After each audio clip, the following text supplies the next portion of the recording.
Allahu, Allahu, Allahu, Allah, Allahu, Allahu, Allahu, Allah. Assalamu alaikum wa rahmatullah. So this was the Conquest of Makkah or Fath Makkah. And we say that the Prophet sallallahu alaihi wasallam, he stayed in Makkah for 19 days. And since he's a traveler, he doesn't consider himself someone who lives in Makkah anymore. Even though he was born in Makkah, he shortened his prayer. He used to shorten his prayer for 19 days, which is a strong proof for those scholars who say that as long as you're a traveler, you can shorten your prayer. It should not be limited to 3 days or 4 days. Okay? Because these are hadith in Sahih Bukhari and Muslim, which I have no doubt. During this time, the Prophet ﷺ, he was teaching the people of Makkah Islam, strengthening their tawheed and their aqidah. And he also dispatched some of the Sahaba to go on some missions. One of those missions, important missions, was to destroy the idols which the people of Makkah and other Arabs used to worship back then. And he ﷺ, as we said, he destroyed the idols which are around the Kaaba. And then he also made a call for everyone, من كان يؤمن بالله واليوم الآخر فلا يدع في بيته صنما إلا كسره.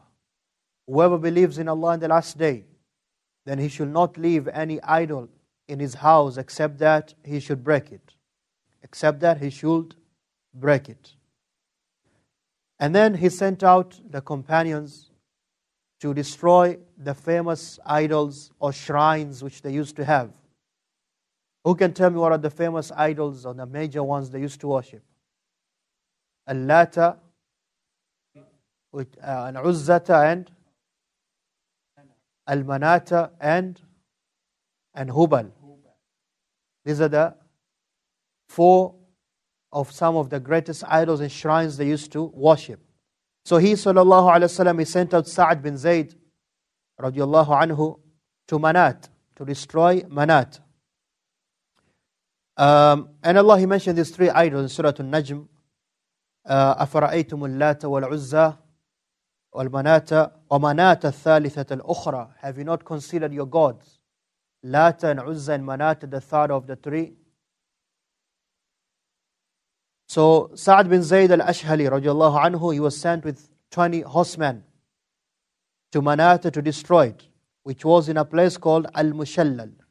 It was in a place called Al-Mushallal. That is around the 24th of Ramadan. The 24th of Ramadan of the 8th year. When he went there, he found the caretaker. You know, each of these shrines has the caretaker of the shrine. And there he asked them, what do you guys want? They said, we came to destroy Manat. You can imagine this is an idol, a shrine which has been worshipped for at least 1,000 years or so. The Arabs have been worshipping it. فَقَالَ الرَّجُلُ, so the man said, أَنْتَ وَذَاكَ, it's up to you, you and your issue, you'll take care of it. So Sa'ad, he went walking, and inside of it, he found a naked woman. She was a black woman, and she had disheveled hair, and she was just screaming and cursing, hitting herself. And that person, the Sadina, is called the Sadina, the caretaker of the idol, he said to her, Manat, these are people who came to destroy you. Sa'ad, he hit her with one blow of the sword and she died. Obviously, she's not a god. Gods don't die. Right? And there's only one true God. So he killed her and he went to the house which they had built where there was the actual idol. He destroyed the idol and he did not find there anything else, and he came back to the Prophet sallallahu alaihi wasallam. Number 2, the Prophet sallallahu alaihi wasallam also sent Khalid bin Walid to destroy Uzza. To destroy Uzza. And Uzza, they used to venerate and glorify it a lot. If you remember in the Battle of Uhud, after the Muslims had retreated to the mountain to protect the Prophet ﷺ, Abu Sufyan came riding and he asked, "Is Muhammad alive?" ﷺ, and they kept quiet. "Is Abu Bakr alive?" They kept quiet. "Is Umar alive?" They kept quiet. And then he said what? He said, "U'lu Hubal," glorify Hubal, that idol of theirs. And the Prophet ﷺ said to them, "Aren't you going to reply to him?" They said, "What should we say?" Say, "Allahu Akbar wa Ajal." Say to him, Allah is greater and more majestical. So he replied that, Umar replied with that, and he said, "The ones who you are looking for, they're alive, and you'll just be saddened by them." Then the point here is, then Abu Sufyan said, "Lana Uzza wa la Uzza lakum." We have Uzza and you don't have Uzza. And the Prophet ﷺ, he said, say to him, "Allahu Mawlana la Mawla lakum." Allah is our caretaker, you have no caretaker. So they used to glorify Uzza. Khalid bin Walid was sent with 30 horsemen and they went to destroy Uzza. This is 25th of Ramadan. And it was a place called Nakhla, a famous place called Nakhla. We've mentioned this place a few times now. And this was the greatest of their idols. When Khalid went there, he found that they had built this house. It's actually a tree house, as we call it. There was 3 huge trees, and they had built a house on top of those trees. Okay? And Khalid, he cut off those trees, and he destroyed the house, and then he came back to the Prophet ﷺ. And he informed him what he did. And the Prophet ﷺ says to him, "Irji' fa innaka lam tasna' shay'an." Go back because you have not done anything. So Khalid and his troops, they went back. And when the Sadna, the caretaker of the shrine, he saw them, they took off to the mountain. They took off to the mountain saying, "Ya Uzza, Ya Uzza," calling on this false god of theirs. Khalid went there and then he found a woman again, a naked woman, disheveled hair. She was throwing sand on herself. So Khalid radiallahu anhu managed to kill her. And he said, "Ya Izzu kufraniki la subhanik. Inni ra'aytu Allah qad ahanaki." And then Khalid returned to the Prophet ﷺ, who said to him, "Tilka al-Uzza." That is Uzza. That is Uzza. Number 3, Amr ibn al-As radiallahu anhu was sent to Suwa'a. Suwa'a is one of the famous idols the people of Nuh made. In the story of Nuh alayhi salam, Nuh called his people to worship Allah alone and not to worship who? Waddan, wala Suwa'an, wala Yaghutha, wala Ya'uqa, wa Nasra. These are the 5 or 6 idols they named after righteous people who had died. This idol, one of them found it in Sham and carried it to the Arabs and they started worshipping also. Okay, Suwa'. So Amr ibn al-As, he was sent there to destroy Suwa', which was at a place called Ruhat, close to Yambu'. And Amr, he says, when I reached there, the caretaker, the Sadna, he said to me, "What do you want?" And he said, "The Prophet ﷺ told me to come here and destroy this idol." He said, "You cannot do that." Amr says, I said, "Why?" He said, "Because it's going to prevent you." And Amr said to him, "You until now, you still believe in that? Wayhaka, don't you have ears? Don't you have eyes to see the truth?" So Amr says, "I went close and we destroyed the house and there was nothing in it. They were actually worshipping nothing. It was just a house with one simple idol. That was what they were worshipping. And they came back.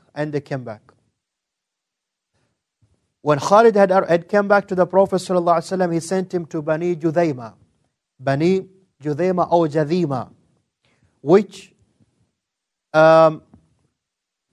was a people not very far from Makkah. not very far from Mecca. But there was a story behind this though. We have to understand before we talk about this event. Is that Banu Jadhima in Jahiliyyah, before Islam came, they had killed Khalid's uncle. They had killed Khalid's uncle. Okay? And they had also killed Auf ibn Abd Auf, the father of Abdurrahman bin Auf. Okay? They had killed Khalid's uncle and they had killed Abdurrahman bin Auf's father before Islam. And they had gone there for trade, and these people ended up killing them. Now this is years after the Prophet ﷺ, he sent Khalid there, close to, the place is close to Yalamlam. This is after Ramadan had ended, now it's the month of Shawwal in the 8th year, when the Prophet ﷺ was in Mecca. So Khalid went with 350 men among the Muhajirin and the Ansar to the tribe of Banu Sulaym in Jadhima, or Bani Jadhima. When he reached there, he called them to Islam. And they responded saying, Saba'na, Saba'na. Now we talked about this word. We talked about this word yesterday also in the story of Thumama bin Uthal, and he became Muslim. When he went back to Makkah, they said, what? Asaba'ta. He used a derogatory word the Quraysh used to use for someone who becomes Muslim. Literally means you change your religion. And these people, they didn't know better. When they were called to Islam, instead of saying we have become Muslim, they said Saba'na, Saba'na, which according to the Muslim is a bad word.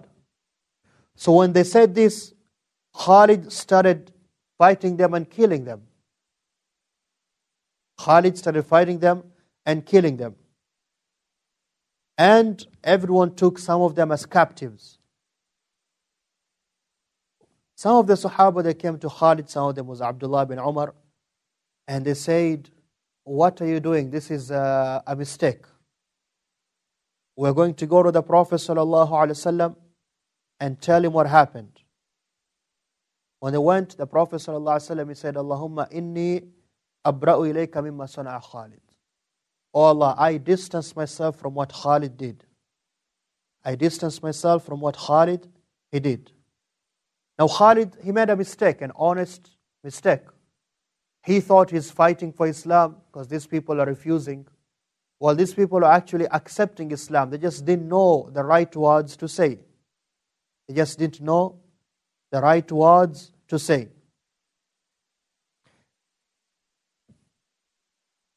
When this happened, there was a disagreement which happened between Khalid and Abdurrahman bin Auf. And Abdurrahman, he said to Khalid, you were just doing this because you wanted revenge for your uncle, who was killed way before Islam. And the other one accused the other one of the same. You just did this because you wanted revenge for your father. So Khalid, he said some bad words to Abdurrahman bin Auf, who went to the Prophet ﷺ to complain. And he said, Ya Khalid, are you going to speak bad about someone who fought in Badr? Leave my companions alone, because if any of you were to do anything, you can never reach their level, the people of Badr. And then Khalid said, Ya Rasulullah, they talk bad about me. And he ﷺ, he said, do not harm Khalid, because فَإِنَّهُ سَيْفٌ مِّن سُيُوفِ اللَّهِ صَبَّهُ اللَّهُ عَلَى الْكُفَّارِ. He is a sword from the swords of Allah, which Allah has unleashed against the kuffar.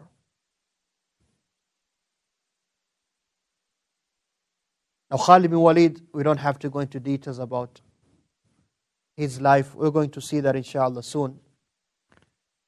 Some of the other things which happened while the Prophet ﷺ was in Mecca was the woman who stole. There's a woman who was accused, found guilty of stealing. And this woman, her name is Fatima bint al-Aswad bint Abdul Asad al-Makhzumi. Her father had been killed in Badr as a kafir. And she is the daughter of Abu Salama's brother. So she is Abu Salama's nephew, or niece. She was caught stealing, and Banu Makhzum are from the Quraysh, the noble tribe of Quraysh. The ruling in Islam for the one who's caught stealing, when they confess or there's clear proof, their hand has to be cut off. So when they found out this is going to happen to her, they said, how can someone like that have her hand being cut off? So they said, who can speak to the Prophet ﷺ though, to spare her? So they said, we don't know anyone who can speak to the Prophet ﷺ in a sensitive matter like this except Usama ibn Zayd radiallahu anhum. So he went and spoke to the Prophet ﷺ, we should spare this woman, this and that. And the Prophet ﷺ became very angry. He said to Usama, تَشْفَعُ فِي حَدٍّ مِّن حُدُودِ اللَّهِ, you're going to intercede in one of the capital punishments which Allah has set already. And he became very angry. Usama said, Ya Rasulullah, ask Allah to forgive me. So the Prophet ﷺ stood up and he addressed everyone. He said, أَيُّهَا النَّاسِ, O people, إِنَّمَا ضَلَّ مَنْ كَانَ قَبْلَكُمْ, those people before you, they went astray such a way that أَنَّهُمْ كَانُوا إِذَا سَرَقَ فِيهِمُ الشَّرِيفُ تَرَكُوهُ. When a noble person stole, they would leave him. وَإِذَا سَرَقَ فِيهِمُ الضَّعِيفُ وَقَامُوا عَلَيْهِ الْحَدِّ. But when a weak person steals, they would execute the punishment on him or her. وَإِمْ وَاللَّهِ, I swear by Allah, لَوْ أَنَّ فَاطِمَةَ بِنْتِ مُحَمَّدٍ سَرَقَتْ لَقَطَعَ مُحَمَّدٌ يَدَهَا. I swear by Allah, if Fatima, the daughter of Muhammad, meaning his own daughter, sallallahu alaihi wasallam, if she stole, I would have cut off her hand. I would have cut off her hand. Then the Prophet sallallahu alaihi wasallam, he ordered that woman, her hand was cut off, and she repented after that, and she became a very good Muslim, obviously. And this is one of those points where justice in Islam stands out. The rule of Allah is the rule of Allah applicable to everyone. There's no favoritism. And the Prophet ﷺ, he gave what you can call the worst case scenario. Fatima was the person he loved most out of his own family. His daughter, Fatima. And if you're not wrong, by this time, like we said, Zainab had died, Kulthum had died. Fatima was the youngest, right? But he says, even if Fatima stole, I would have cut off her hand. There's no favoring in front of the rule of Allah subhanahu wa ta'ala. One of the things which happened also during this time, there came down the revelation of the prohibition of selling, buying and selling anything which is haram to consume also. Like we said yesterday. So alcohol, buying and selling alcohol, dead meat, meaning non-halal meat, if you want to call it that, pork, and even idols. It is not allowed for a Muslim to sell and buy statues, idols, literally. It's not. The Prophet ﷺ, he said, إِنَّ اللَّهَ وَرَسُولَهُ حَرَّمَ بَيْعَ الْخَمْرِ وَالْمَيْتَةِ وَالْخِنْزِيرِ وَالْأَسْنَامِ, in the hadith of Jabir, that he had prohibited selling and buying of alcohol and dead meat and pork and idols. So one of them said, Ya Rasulullah, what about the fat which comes out from the dead animals? We can take the fat because we use that in the building of ships and boats. And also maybe we can use that for other things, like lighting up our lamps. So the Prophet ﷺ, he said, La huwa haramun. It is haram. It is haram. And he said, قَاتَلَ اللَّهُ الْيَهُودِ, may Allah curse the Yahud. When Allah prohibited them from something, they would find ways to go around making the haram halal. And this is what you Muslims were asking about. And also it's during this time when the Prophet ﷺ, he prohibited nikah al-mut'a permanently. Nikah al-mut'a is temporary marriage. temporary marriage, which some people still practice today. Basically, it's a marriage which is temporary, meaning you're not getting married to stay. You know how they say it, right? Are you married? You're not, you don't understand me then. And they lived happily ever after. It only exists in those Disney books, whatever they're called, by the way. In real life, nothing like that. We don't even have, and they lived happily. That sentence itself, I think, there has to be a great debate. But that's how it is, because this life of the world, we're supposed not to be happy. We're supposed to suffer a little bit so we can find true happiness in Jannah. Here we try to be happy. You try to appreciate, you know. Ever after, no. I have never met any human being in my life. And I've met princes, royals, very rich people, very low people, people who are married to 2, 3, 4 wives, people married for 50, 60 years. No one ever said and agreed, yes, there's happily ever after. But you try. My point is, the Prophet ﷺ, he prohibited temporary marriage, which, as you see now and you have understood, these are practices the Arabs used to do. The people back then used to do. It was normal. They used to drink alcohol. They used to do this. Islam came and prohibited these things gradually, in stages. Because that is the right way to do it. That is from Allah's wisdom. And that is why in the famous hadith of Aisha radiallahu anha, she said what? If the first thing the Prophet ﷺ said was, don't drink alcohol, don't commit zina, no one will believe in Islam. We've been doing that for the last 1,000 years. And these are human practices, habits. It's very difficult to leave them. So they were left on that, but they were told, you have to believe in one God. When their iman was ready, they were told, okay, alcohol is haram. They said, yeah, haram. They were told, pork and whatnot is haram, haram. They were told, riba is haram. They said, haram, we don't want it. Now they're told, nikah mut'a is haram, and they stopped. This is the time nikah mut'a was prohibited. The Prophet ﷺ said, Ya ayyuhan nas, inni qad kuntu adhintu lakum fil istimta'i min an-nisa. I used to give you permission to do that. It's a temporary marriage. You agree with the woman agrees with the man, you'll marry me for 2 weeks. Sure, after 2 weeks, we don't know each other. Islam came and removed that. And all the other forms of marriage they used to have before. وَإِنَّ اللَّهَ قَدْ حَرَّمَ ذَلِكَ عَلَى يَوْمِ الْقِيَامَةِ. And now Allah has prohibited that to the day of Qiyamah. To the day of Qiyamah.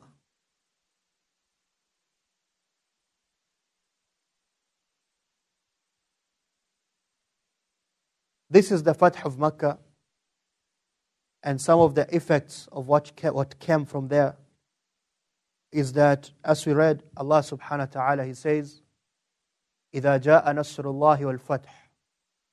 Once the victory of Allah comes and the Fath, the conquest of Makkah, what will happen? وَرَأَيْتَ النَّاسَ يَدْخُلُونَ فِي دِينِ اللَّهِ أَفْوَاجًا.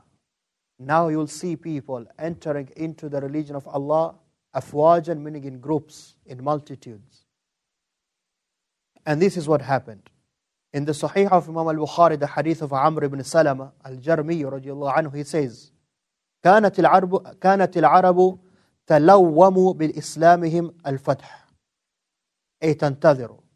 The Arabs, they used to wait on their Islam depending on the conquest of Makkah. They used to say, leave them. Leave them with their own people, meaning the Muslims, leave them with their own people of Makkah. If they win against them, we know that he's a true prophet. And if they fail, then we have nothing to lose. So when the Prophet ﷺ took over Makkah, they knew that this is the true religion, and all of them started to come into Islam. And the Arabs, in general, they used to respect and venerate the Quraysh, because these are the people Allah entrusted to them His sacred house. And these are the people who Prophet Ibrahim and Ismail was there first. These are the people who came from that, right? the family of Ismail alayhi salam. And these are the people who the Arabs, they used to follow in terms of war also. So they said, if these people are defeated, we know that this is a true religion. And this is what many of them were waiting for. So when it happened, lots and lots of them started to come into Islam. Whereas before they used to come to Islam individually or two people, now they came into Islam in groups. And that is what we're going to talk soon about al-wufud. This is now we're going to the end of the 8th year. This is shawwal of the 8th year. Soon we're going to go to the 9th year and then the 10th year. The 9th year and the 10th year is mostly called Amul Wufud. Is the year of the al-wufud. Delegations, very good. Very good. The year of the delegations, the delegates, they used to come because they didn't come one person to accept Islam. No. They'd come a whole tribe with their leader. A whole tribe with their leader. We all accept Islam. وَرَأَيْتَ النَّاسَ يَدْخُلُونَ فِي دِينِ اللَّهِ أَفْوَاجًا. This is what happened in the Fath Makkah. Fath Makkah. The conquest of Makkah, as it is famously called. And we see after that, Makkah has never gone back to being a place of idol worshipping or kufr. And we know the Prophet ﷺ once, he wanted to break the Kaaba and to build it the way it's supposed to be built. The way it was supposed to be built, but he said nothing stopped him from that except that they were new Muslims, those people. If he did that, they would say, oh, he just came here with his new religion and also destroyed Allah's house. They won't understand.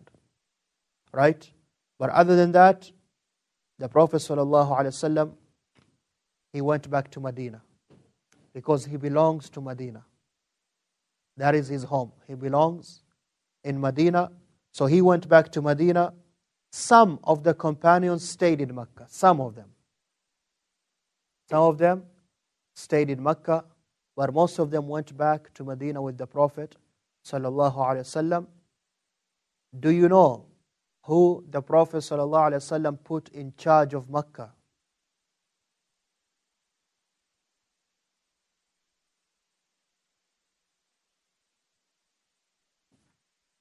I would give you $100 if you know the answer to that.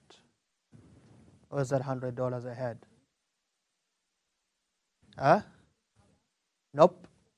One chance a person, by the way. It's $100. Come on. It's hard enough to me to give the $100. I won't give you 100 chances also. You can't go on Google, by the way. That disqualifies you. $100 right here. You can't go on your books though, Shaykh Ashur.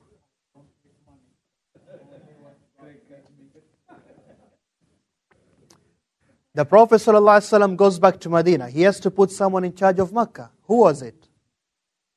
If you give up, you can go on Google. I'm sure it's not a Sahabi you've heard a lot, yes? Huh? It's not a common name. It's not a common person. It's not one of those famous Sahaba, no.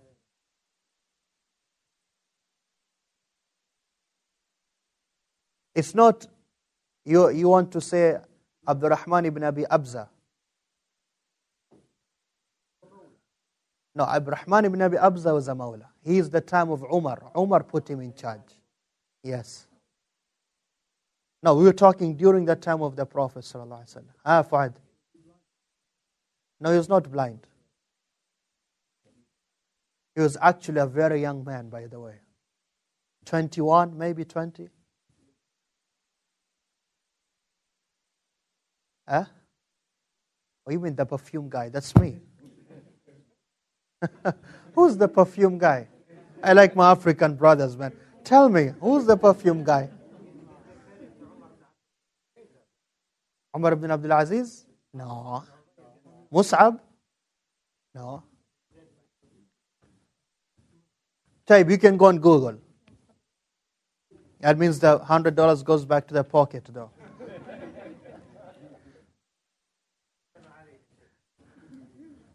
Go on Google. Someone go on Google.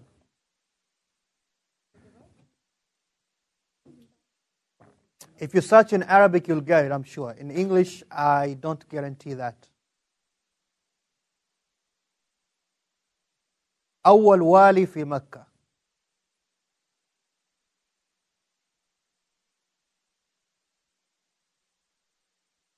Who? The Prophet ﷺ, yes. Oh, Battle of Hunain is when I come back to Urwa next time, inshallah. If you have any questions, you can ask now. You can write them down or raise up your hand and ask. From now until 7:20, we'll open the floor for questions, inshallah. About 40 minutes.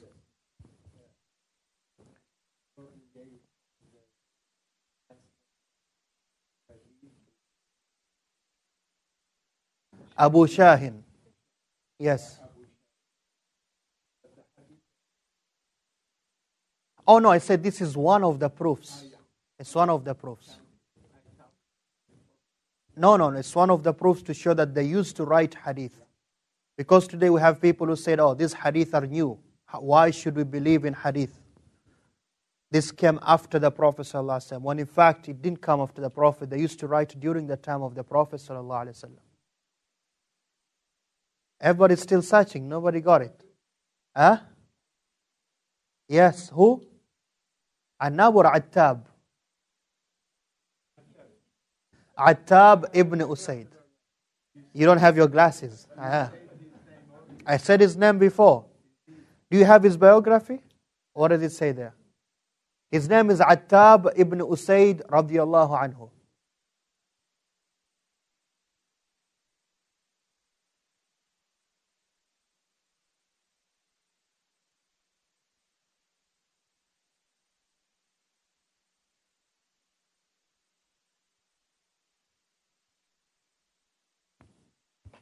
His name is Attab ibn Usaid. Naam? Al-Amawi. Al-Amawi.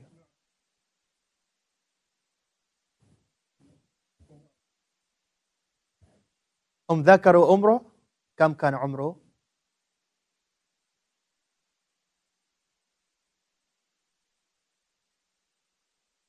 Attab ibn Usaid. So if you have any questions, you can ask. Abu Sufyan became Muslim now. Abu Sufyan became Muslim and is going to join the Muslims and be with the Prophet sallallahu alaihi wasallam. Oh no, he was not made in charge of Makkah now. He had a position, but he was not in charge of Makkah. And if I remember carefully, this is going to come after. I think there was one, something happened, and the answer he was given, he was told, Ya Abu Sufyan, you are told to become Muslim, you refuse. These people became Muslim before you, so they are better than you now. Something in the future is going to happen like that.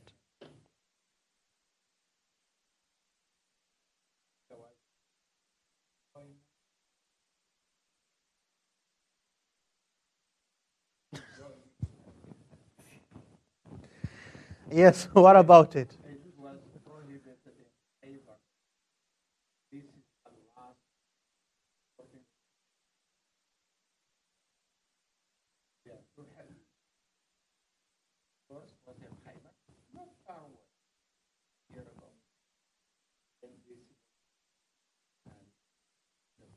In Khaybar, they said it happened, some of them said it was not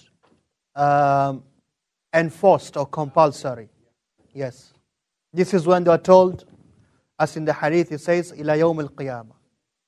إِلَى يَوْمِ الْقِيَامَةِ. Is it because the Prophet ﷺ had family there? No. It's because the wisdom of Allah is that marriage should be everlasting. Marriage should be, one of the goals of marriage is that, for a man and a woman to build a family and to live a life together. Temporary marriage does not achieve most of the goals of marriage. Because if you go into a temporary marriage, you don't care really. I forget her in 2 weeks, right?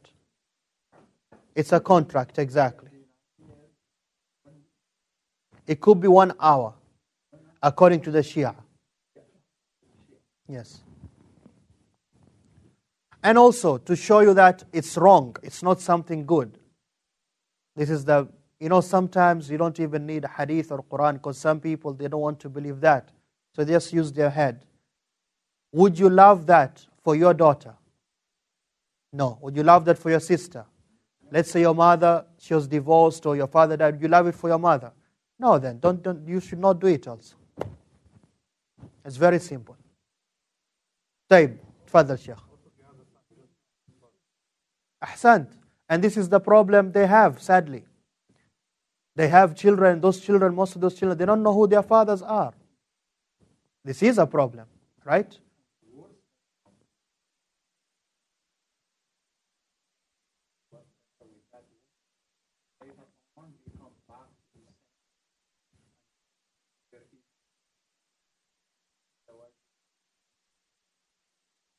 That has happened.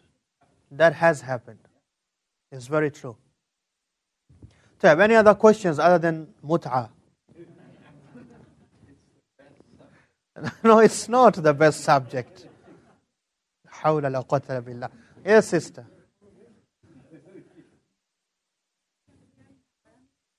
Is it what?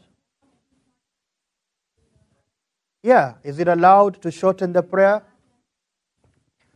The sister is asking, is it allowed to shorten the prayer in the harem area during hajj and umrah? The traveler can shorten his prayer wherever he is. Okay? Even in the harem.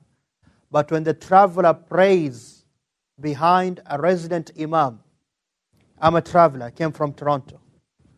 Okay? If I pray behind your local imam here, in this masjid, I don't shorten my prayer. I have to pray with him. He prays Isha 4, I pray 4. Okay? But if I was to lead the salah, I'm praying 2 only because I'm a traveler. But you, since you're still residents, you have to pray 4 behind me. Okay? But if I prayed in my hotel where I'm staying right now, I only pray 2. And if you'd say, let's say, for some reason, you missed the salah, you're in Makkah for Umrah or Hajj, you missed the salah, the Jama'ah. So you go to the haram, you're praying by yourself. You can pray 2, you shorten your prayer. Yeah.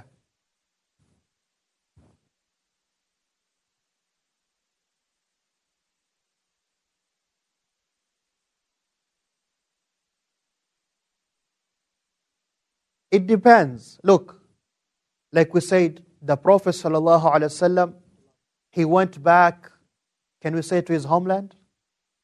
It is his homeland. He was born there. He left there when he was 40 years old. But he does not consider himself that he lives in Makkah anymore.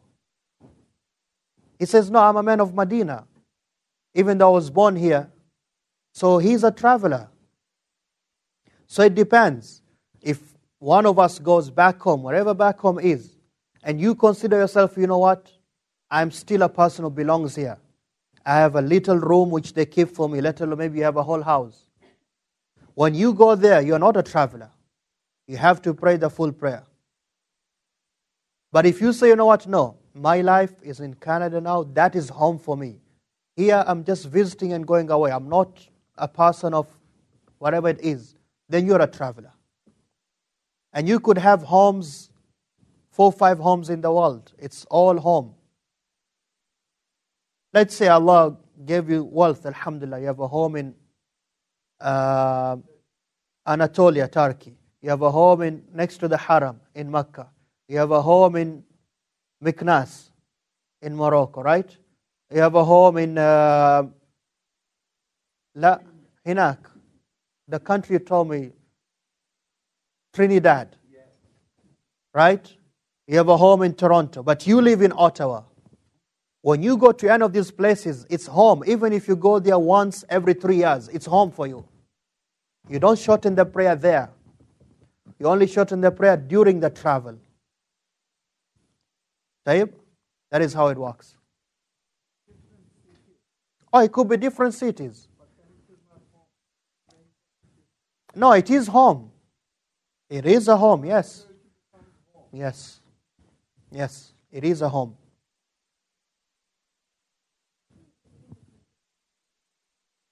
You're still a traveler.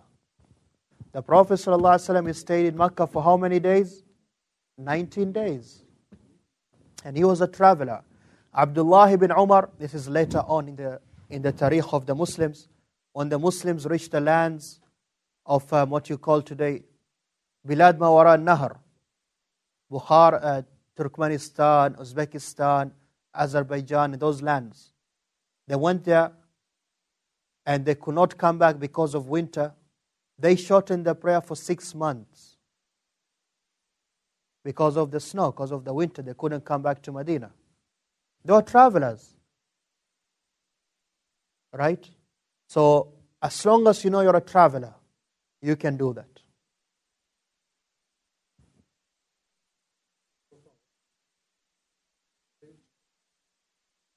Ottawa to Montreal, yes, that is safar. Yes, yes. Unless you have a home in Montreal.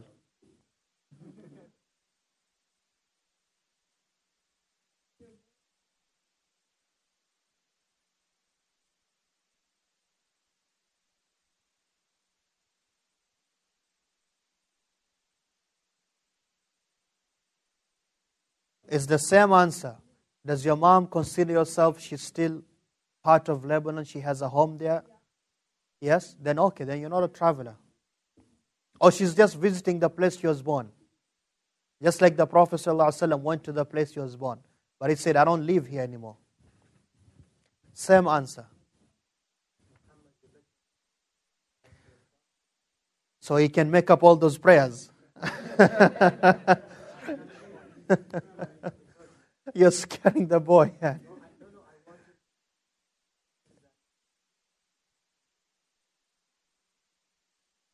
Yes. You are Canadian, you have no doubt. Yes, sister.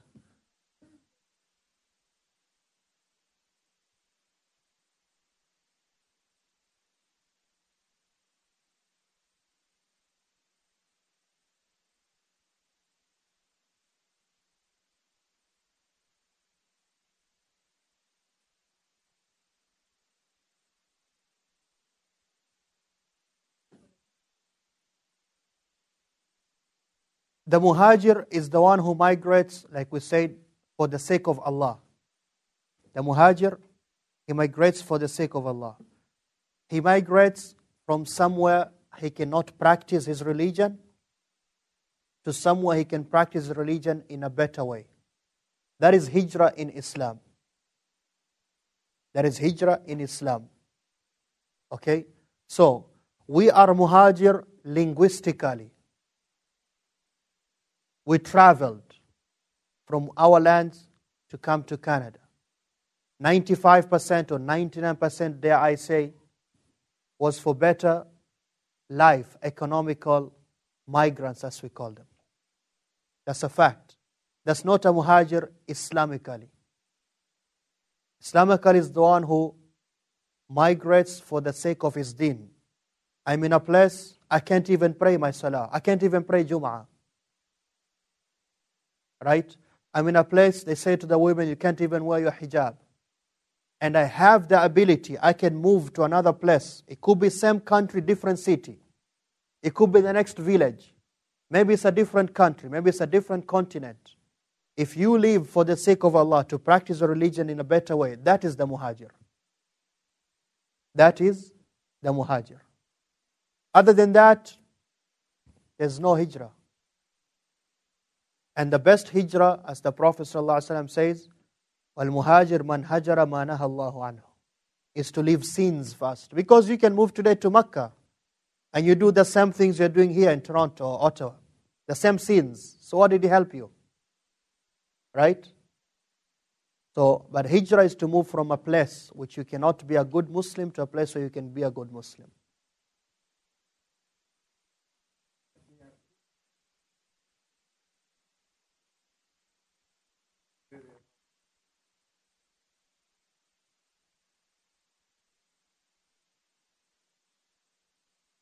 I don't have it in my book. Can you read it for me, please? What does it say? Or give me the summary.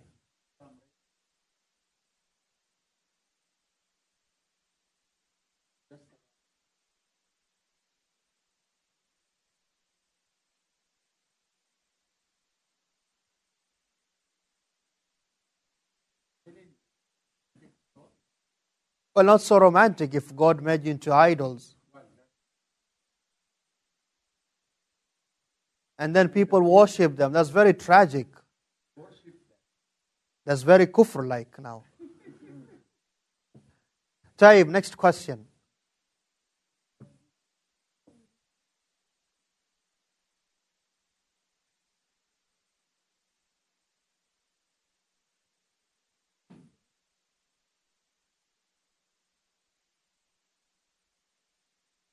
No. The women, they don't wear war gear. The women, they don't go to fight. We discussed this point before.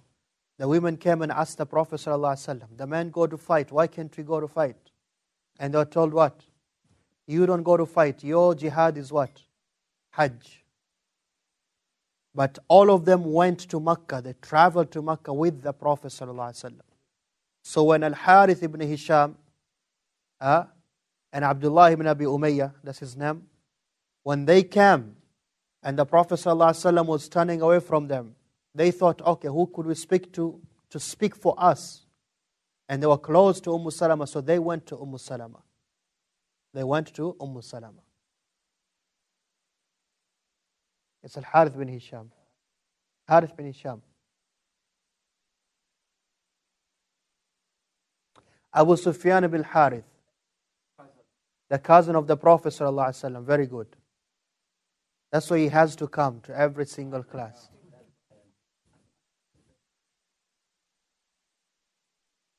Yes, Al-Hind bint Auf. Okay. The brother's asking about Al-Hind. Do you have any other questions before we go to that though? Let's keep asking.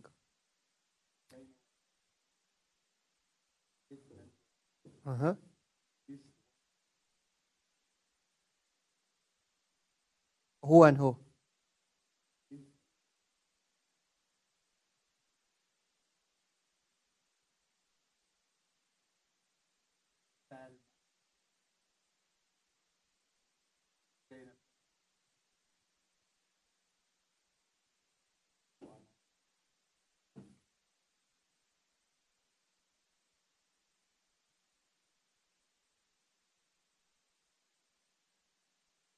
Okay, another question.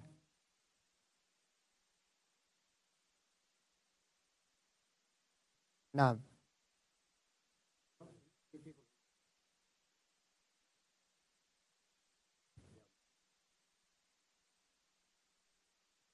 Tayyib.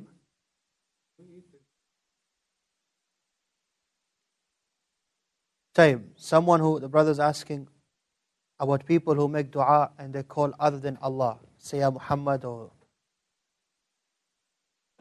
Ya Hussein, Ya Ali, something like that. That is shirk, that is kufr.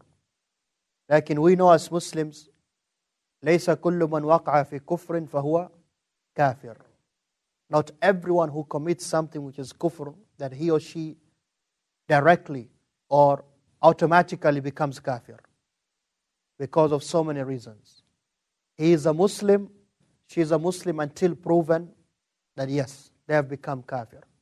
Why? Because there's many reasons. And the top of them is al-jahl. Maybe they're just ignorant, they don't know. So you don't just say they're kafir. Okay, so they're treated as Muslims until it can be proven that they're not Muslims. So you can eat their food, yes, but don't marry from them because it's going to be problems.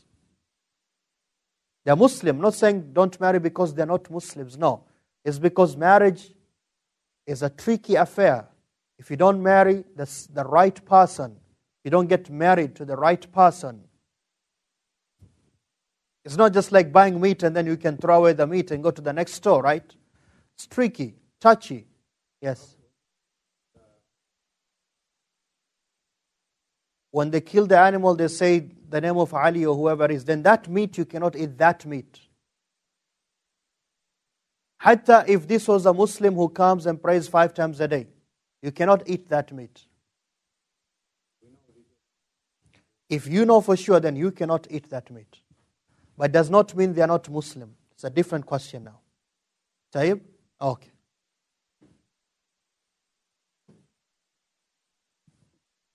Yes.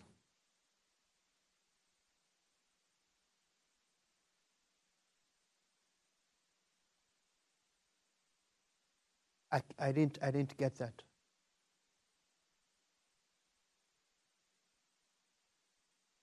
Can you go to places where there's crosses or idols? Yeah, you can go there.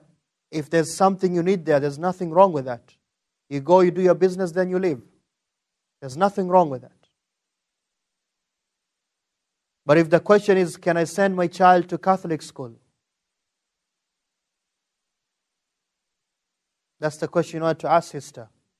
That's a very difficult question. 2 weeks ago, around 10 o'clock at night, a friend of mine calls me. Says, Sheikh, I have a question.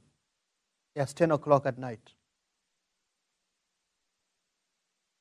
I says, Fadal, go ahead.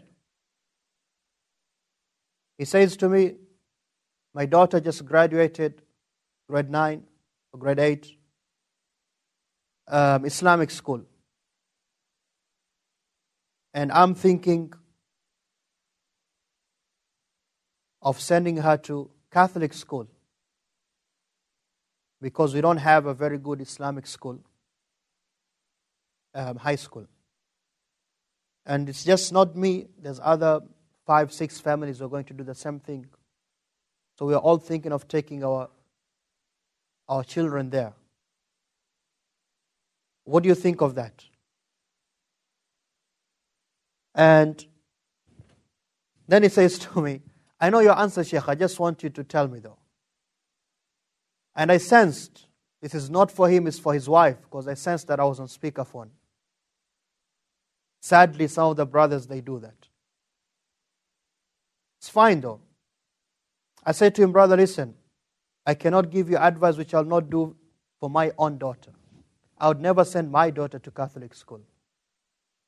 So I wouldn't advise you to do that. Because it is Catholic school, and I don't know the level of the religion of your daughter.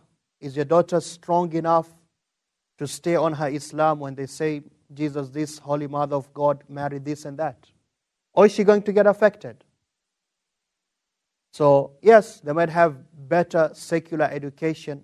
Academics is good. But how can you guarantee your daughter she's going to come out good as a Muslim also?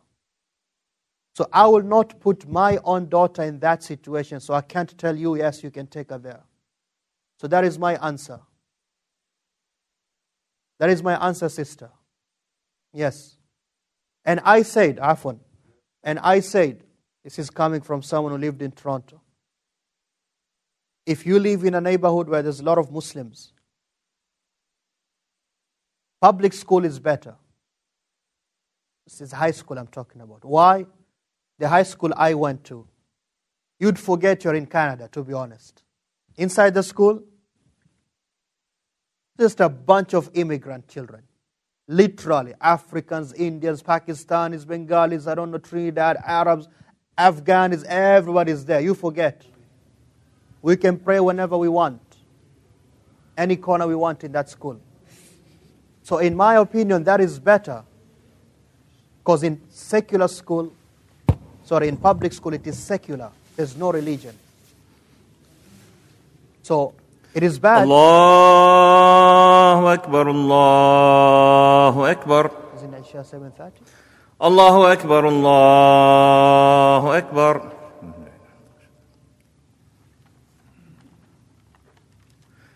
أشهد أن لا إله إلا الله أشهد أن لا إله إلا الله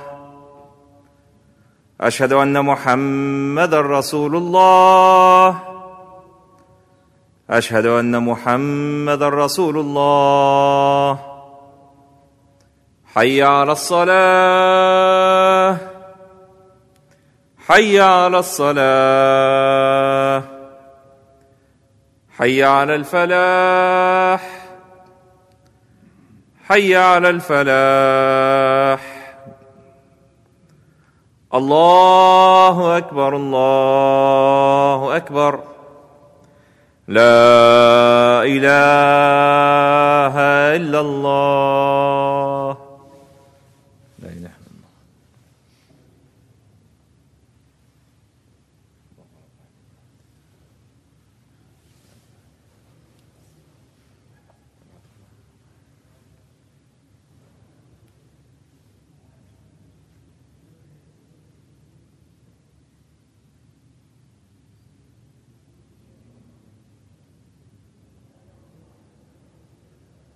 So this was my answer to him. And this is my answer to anyone else, by the way. Yes. Any more questions? Yes.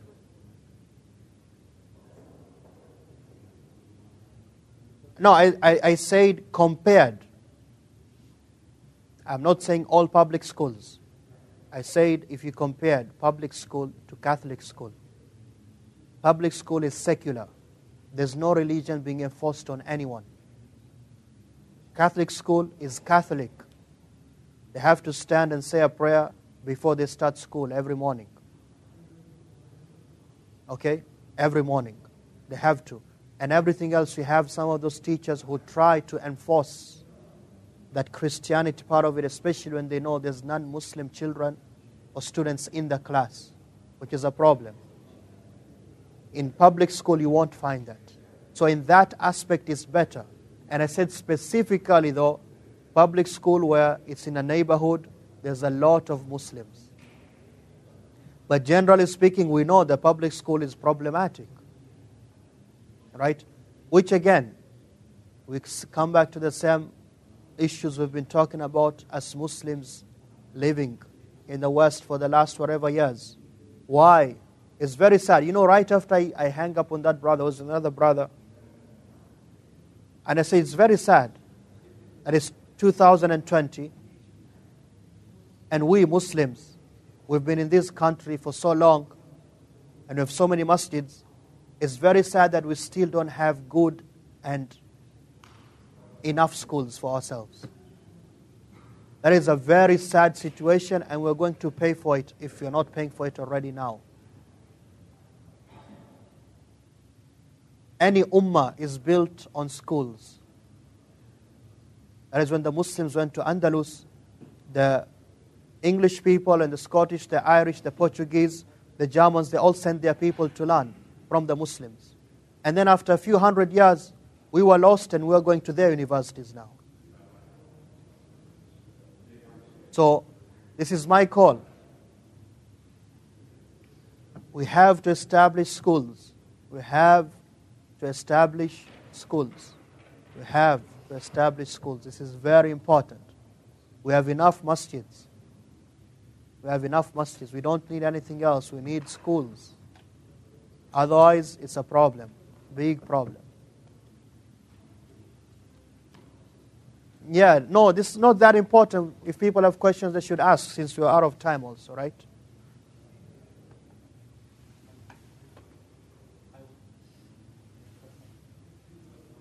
Everything's wrong with you. I knew you'd say that. Yes, Akhi. Alaikum salam.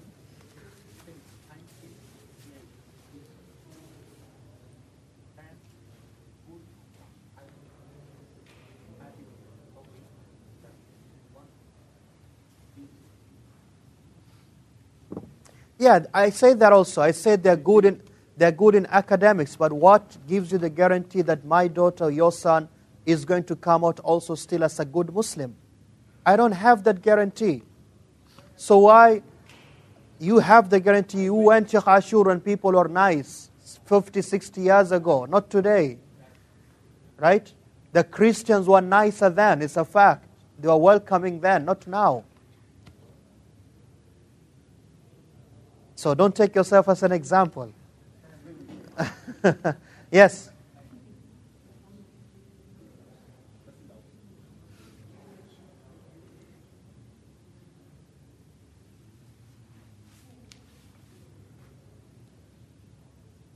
Is what? What's the rationale why the Prophet ﷺ appointed Attab bin Usayd to be the leader of Makkah, even though he just became Muslim and was young? Allahu A'lam. The Prophet ﷺ is the greatest leader. And we have pointed out here so many places where his leadership skills are pointed out. He knew who to choose. Right? He knew how to choose.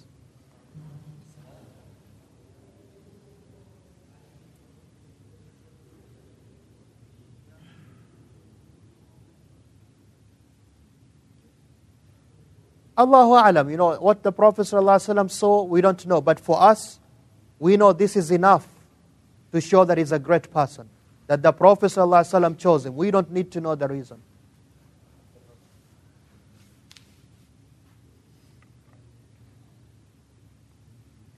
It's like that. I'll leave the two of you to settle it out though. Let me answer these questions before we finish. It says here,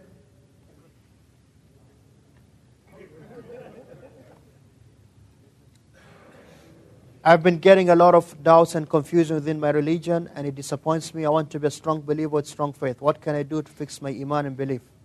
What you can do, first of all, sisters, to make a lot of, or brother, whoever it is to make a lot of dua for yourself. Is to make a lot of dua for yourself. Allah subhanahu wa ta'ala has commanded everyone to seek guidance. The greatest dua you can ever make in Islam is Ihdina as-sirat al-mustaqim. Oh Allah, guide us to the straight path. The problem is we pray our prayers and we read Al-Fatiha just like it's just normal. No, that's the greatest dua you can make for yourself.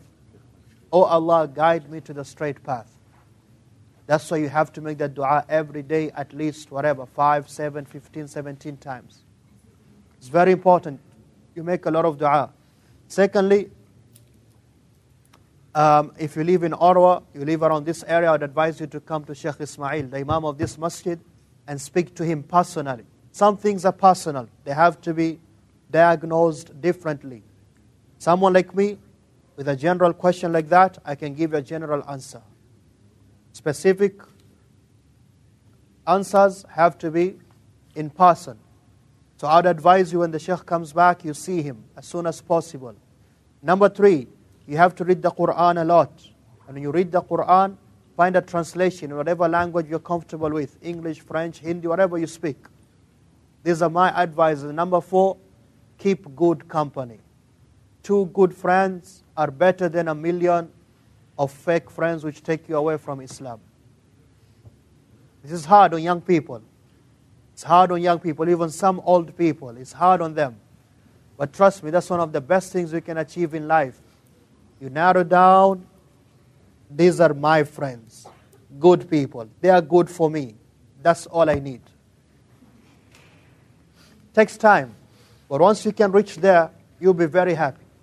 You're happy with a bunch of books on your desk at home, a big mug of coffee or whatever it is that you drink, and you sit and read books and talk to 1 or 2 friends, and your day is gone by and you actually became a better human being. Other than going and hanging out with a bunch of friends who just make you worse every day. Then you realize when time has passed. These are my advices. Now, next question.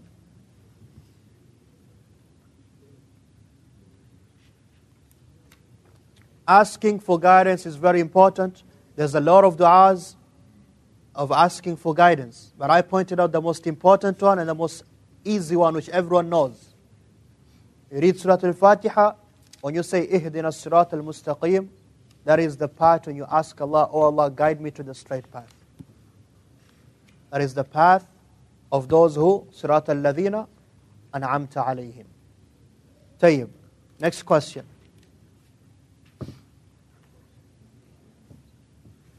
Yes, sister.